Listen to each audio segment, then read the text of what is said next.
ஒரு மகிழ்ச்சியான செய்தி. இதயம் நல்லெண்ணெயின் விலை லிட்டருக்கு ரூபாய் 105 குறைஞ்சிருக்கு.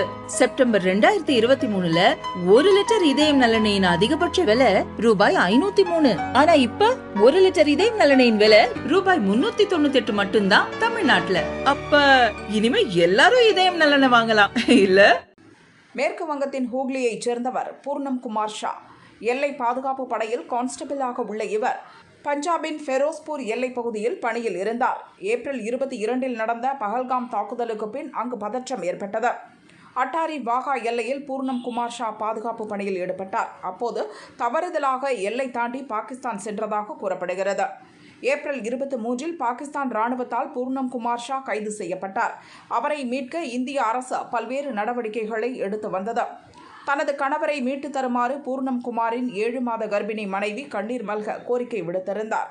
இந்தியா பாகிஸ்தான் இடையே நிலவி வந்த மோதல் முடிவுக்கு வந்ததை அடுத்து இந்தியாவின் கோரிக்கையை ஏற்று பூர்ணம் குமாரை பாகிஸ்தான் ராணுவம் விடுவித்தது. நேற்று காலை 10:30 மணிக்கு அட்டாரி வாகா எல்லை வழியாக பாகிஸ்தான் ராணுவ அதிகாரிகள் அழைத்து வந்து இந்திய அதிகாரிகளிடம் ஒப்படைத்தனர்.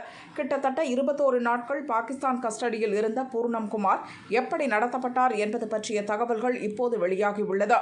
சிறைப்பிடிக்கப்பட்ட காலம் முழுவதும் பாகிஸ்தானில் உள்ள 3 தெரியாத இடங்களுக்கு பூர்ணம் குமாரை அழைத்துச் சென்றுள்ளனர். விமானங்களின் சத்தத்தை கேட்க முடிந்ததால் ஒரு இடம் விமானப்படை தளத்திற்கு அருகில் இருந்ததும் மற்றொரு இடத்தில் அவர் சிறை அறையில் வைக்கப்பட்டதும் தெரியவந்துள்ளது.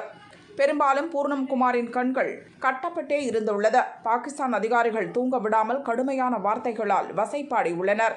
பல் தேய்ப்பதற்கு கூட அனுமதி மறுக்கப்பட்டதாக கூறப்படுகிறது.